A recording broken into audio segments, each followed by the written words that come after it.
Howdy, I'm Bob Terry, and get ready for another wonderful adventure starring Rex Allen as Frontier Doctor. It's all brought to you free here on the internet by Wild West Toys. You can shop with Wild West Toys online at www.toyguntown.com. We'll see you after the show.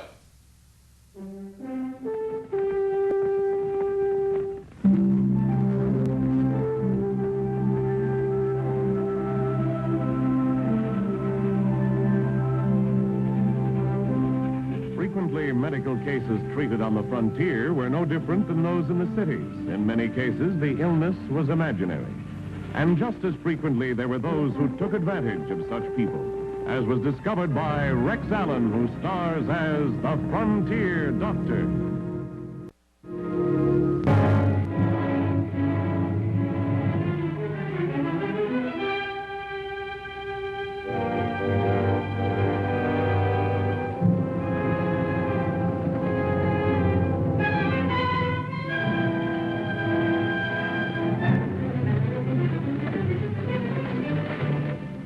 I was on my way back to Rising Springs from a medical convention in Kansas City when I decided to stop off at an oil town named Richville to see an old friend. The old friend was a former patient of mine, a lawyer named Harry Clark, who had come west to make a name for himself and had surprised all of us by doing just that.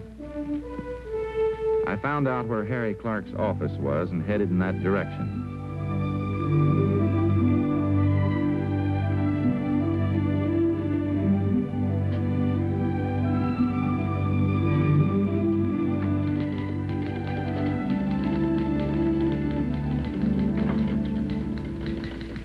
Pardon me. I'd like to see Mr. Clark, if I may. Mr. Clark isn't... I'm sorry, sir, but are you new in town? Oh, yes, I just came in on the stagecoach. Oh, then of course you wouldn't know.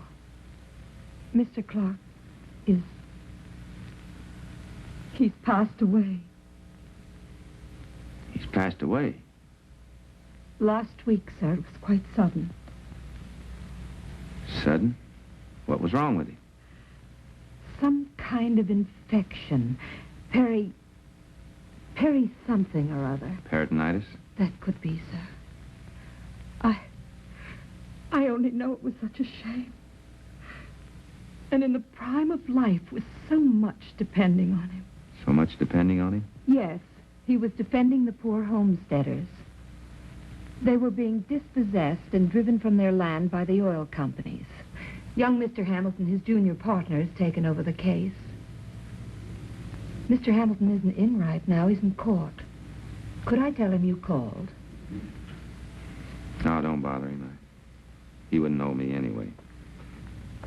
I'd better be on my way. Bye. Good day, sir. The unexpected news of Harry Clark's death unnerved me. It's like that when someone your own age dies. It's almost as if you had died a little yourself. I turned into the nearest lunchroom to collect myself over a cup of coffee.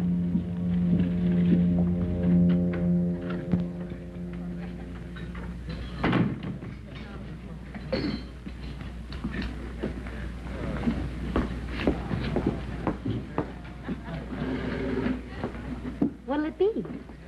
Cup of coffee, please. Why so glum, stranger? I just got some bad news. A friend of mine passed away. Oh, sorry.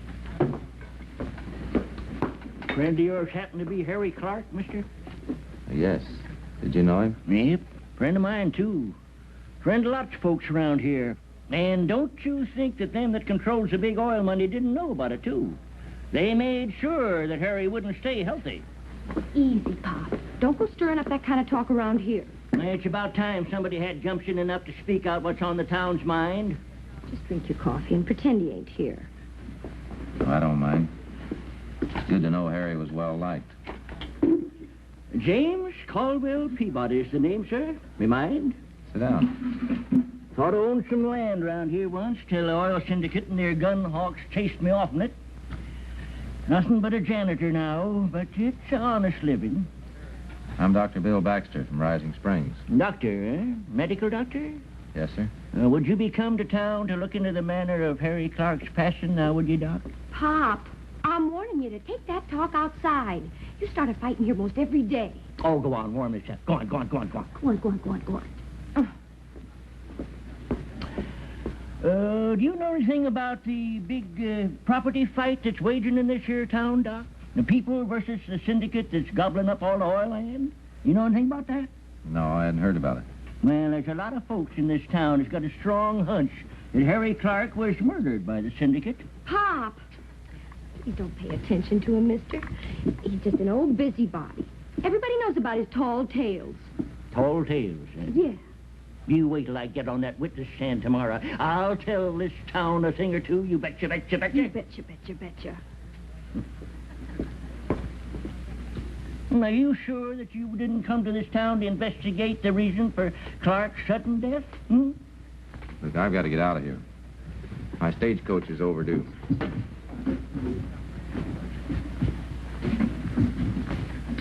Hey, there's one of that darn oil crowd right now. I thought we taught you to keep your mouth shut.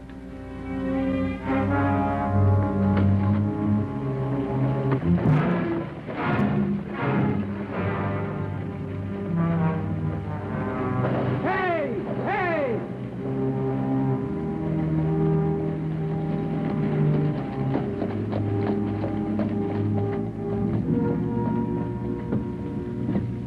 Well, looks like fate kind of took a hand there, son. As long as you're going to be around here a couple of days, I reckon we better pick up your gear and find you a hotel room. First class hotel right around the corner.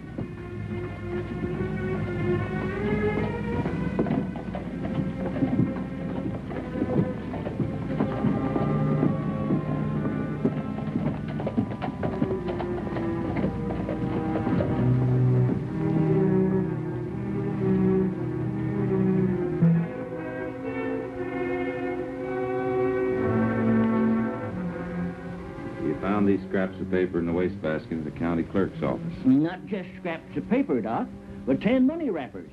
You know, them bands made out of paper that comes wrapped around money when it comes in bundles? And each one had $1,000 marked on it. I also found a manila envelope that had registered mail marked on it. So you took all these wrappings over to Mr. Clark. You figure they killed him for that? Why not? We got a new county clerk in this here county. Slocum's his name. Never did trust him. I can smell a bribe a mile away. Why, he could do away with the record book of our property deeds and we'd all be sunk. But your own coroner testified the cause of death. Acute peritonitis. I don't mean a thing. Coroner and the county clerk are the same man in this county. Why, Slocum had the power to have a man like Clark murdered, cover over a wrong deed. And as coroner, he could say that he died of almost anything now, couldn't he? Wouldn't be that easy, Pop. There'd be a doctor's report at the time of death. Well, there weren't no doctor present at the time of death, like I told you. Clark dropped dead right outside of his office. The coroner's jury just took Slocum's word for it. Slocum? Slocum, yeah, that's the county clerk coroner I was telling you about. He performed the autopsy. Why would he want to falsify a death certificate? For money. What else? What else would a feller falsify and steal and commit murder for? It's very serious accusing, Pop. I couldn't just take your word for it. We don't have to. Just ask anybody in this town. Why don't we forget it, huh? It's none of my business anyway. I reckon I'm mistooken in you, Dr. Baxter. From the way you talked, I thought you was a friend of Harry Clark's.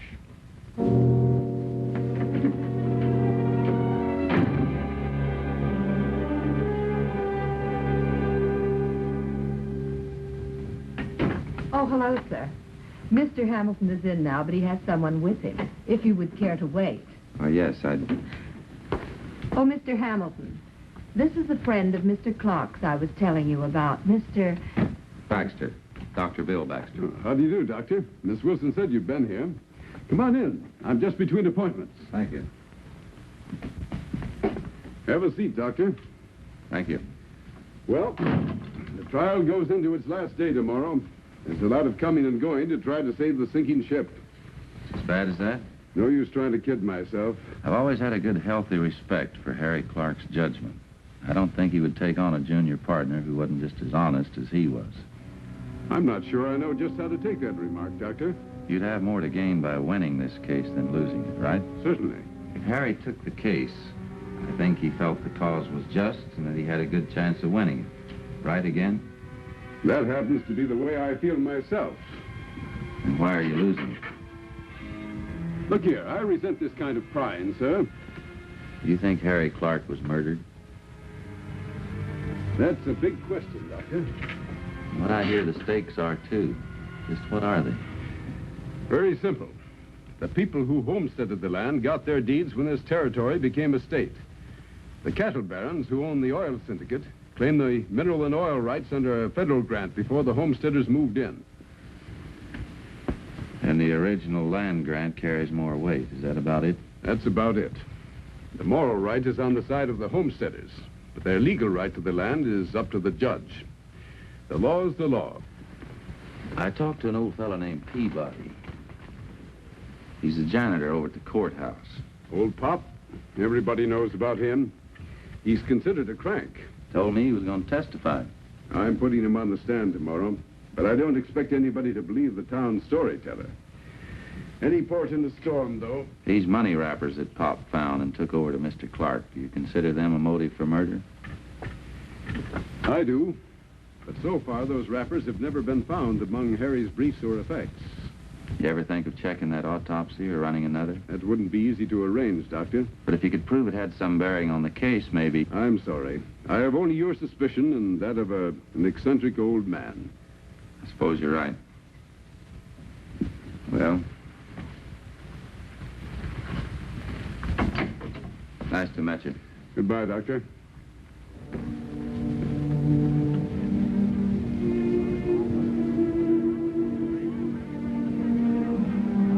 Please, Pop. Come on now. Excuse me, please. Pop. Excuse me. Oh, Doctor, thank goodness. Pop had an attack. He was just sitting there and he suddenly got sick. He had like a fit or something. Couldn't get his breath. Is he all right, Doctor? No, he's dead.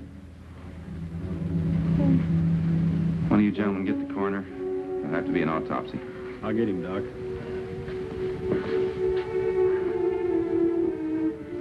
What happened? He was just sitting there, having a cup of coffee. And I know that's all he had because he insisted on paying for Miss Wilson's coffee, too. And she wouldn't let him. Miss Wilson? The lady secretary. She works for the law firm down the street.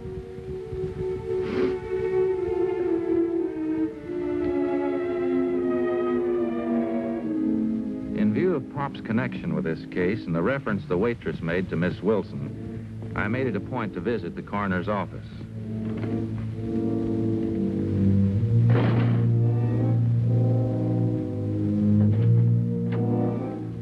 Oh, what can I do for you, sir? Your name Slocum? Yes, sir. I'm Dr. Bill Baxter, Rising Springs. Pardon me.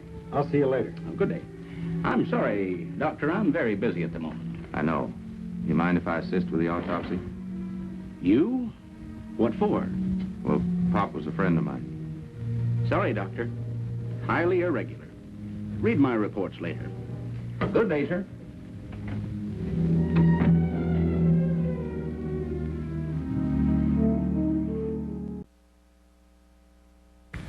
You're sure Pop died of strychnine poisoning? I didn't say I was sure. Only an autopsy could prove that. But he had all the symptoms. Tetanic convulsions, respiratory failure. All right. Granted he was poisoned. There's still the question who and how. The waitress in the cafe placed your secretary as the last person with him. She could have slipped the poison in his coffee. But think what that means. She was here before I came. Harry's secretary. He brought her from the east? No. He hired her here. All these briefs you've been using in this case, they go over her desk, don't they? Naturally. She must have had Harry's full confidence. Up till right now, she's had mine.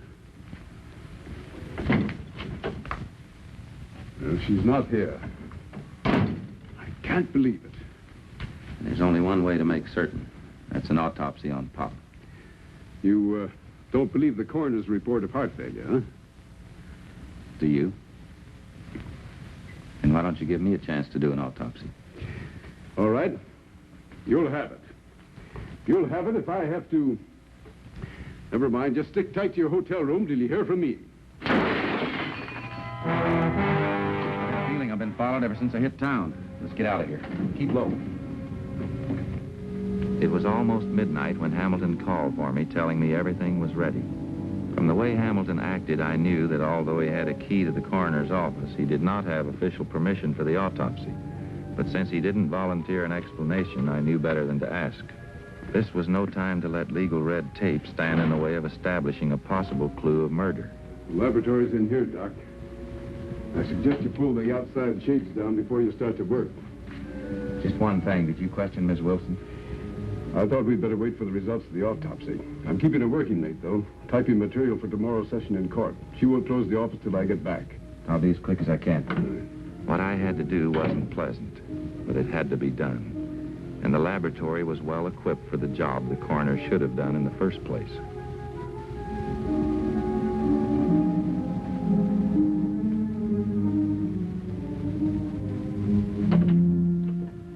Well, Doc? Strychnine. No.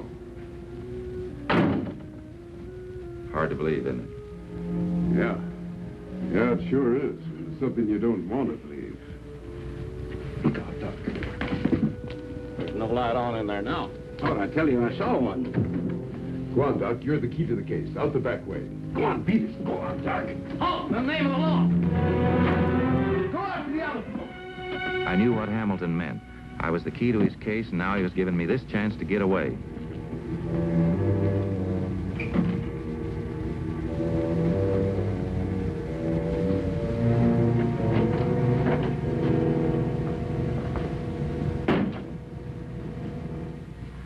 Oh!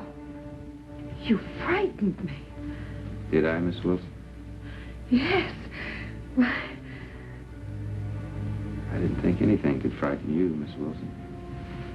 I beg your pardon, Doctor. I mean anyone who could poison an old man. Cold-bloodedly drop a pellet of strychnine in an old man's coffee. You wouldn't think a person like that would frighten very easily, would you, Miss Wilson? I don't. Really, sir. I haven't the least idea what you're talking about. Is that how you poisoned Harry Clark? Did you put it in his coffee, too? I understand he was found just outside on the street. Did he just have time to stagger out of here, trying to get help, gasping for breath, while you stood right about where you are now and watched him, Miss Wilson? Is that how it was? You get out of here. You get out of here. Right now, or I'll... Go ahead and scream for the constable. In fact, I'll help you. Better yet, why don't both of us go over and see him? Together. Let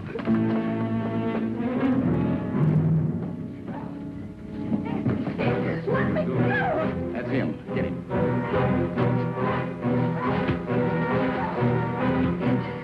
He knows. Let's go.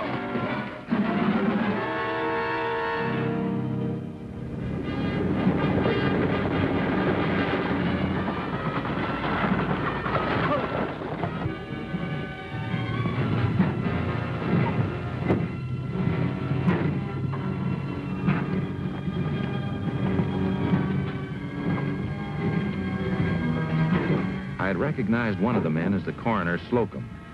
The other was the man who had been watching me since I'd hit town. The man who was in the coroner's office earlier in the day. Tie his feet. We'll put him down in here. Turn around. I knew it was now or never.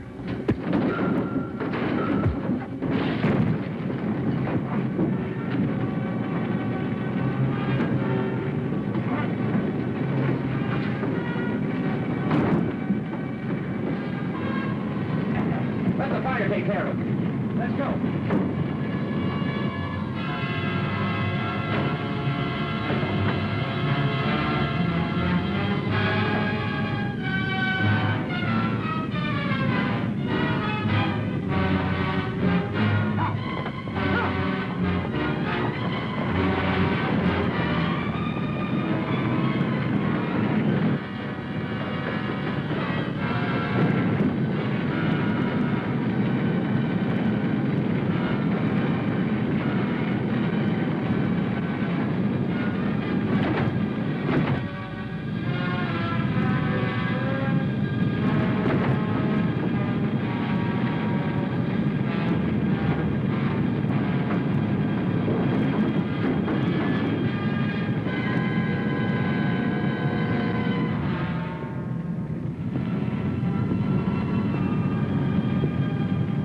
trapdoor led to a cellar, all right. I thought I'd be safe from the fire underground. I was wrong. It was a storeroom for the explosives used in the oil fields.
When I told the firefighters my problems, they were only too willing to help. It was after daybreak before I got back to town.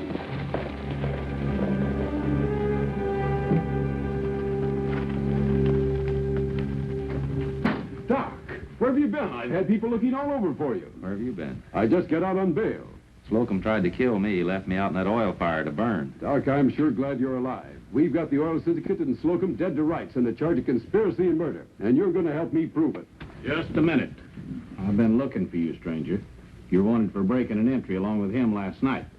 Now, he'll probably get you out on bail, but at least I've done my duty. Forget it, Constable. We've got a case to win. Now, don't try that fast lawyer talk on me, Hamilton. This stranger goes to jail, and you can both do your talking in court. Well, you took the law into your hands last night. I guess it's my turn now. Since we're temporarily without law and order, we'd better go see Slocum herself before he gets any ideas about leaving town after he sees me. All right, Doc, let's go. It's all over with us, don't you understand? Hamilton knows the old man was poisoned. Oh, knowing something's one thing, but proving it is something else. Doc Baxter's dead. Without him, Hamilton's all washed up. For lack of evidence, they'll laugh that two-bit lawyer right out of town. You're a fool. There are other lawyers. The 10,000 we got, that's just chicken feed. When the court decides in our favor, we get another 50,000. Please. Calm yourself, Let's Jane. get out of here Calm now. yourself. Please. Let's go. All right, all right. Get over there. I was expecting you, Constable. Here's the man you're after. You might want to question her, too. I won't take the blame for it alone. I won't. He's as guilty as I am. I'll tell you everything you want to know. Everything, do you hear? I'm guilty. Sure, I'm guilty. But he is, too. Well, I sure wish I knew what is going on around here. Suppose you take us all over to the judge's chambers, Constable. Then you'll get everything straight. That's a good idea. Here you are, Constable. Thanks, stranger. Will you trust us to follow you in a few minutes? We've got to pass the word to the squatters to fight that fire. From now on, it'll be their own property they'll be saving. You bet I will. Let's go, Doc. All right, come on. You two, come on. Miss Wilson's confession uncovered the oil company's conspiracy, and the judge canceled their land grant. The settlers regained possession of their property and became richer than their fondest dreams. Miss Wilson and Slocum were quickly indicted by the court for the murders of Pop and Harry Clark. Richville was lavish with their praises. Their thanks made me feel guilty, for I couldn't help feel old Pop Peabody and Harry Clark, wherever they might be, had a hand in the fighting and winning of the case for the settlers.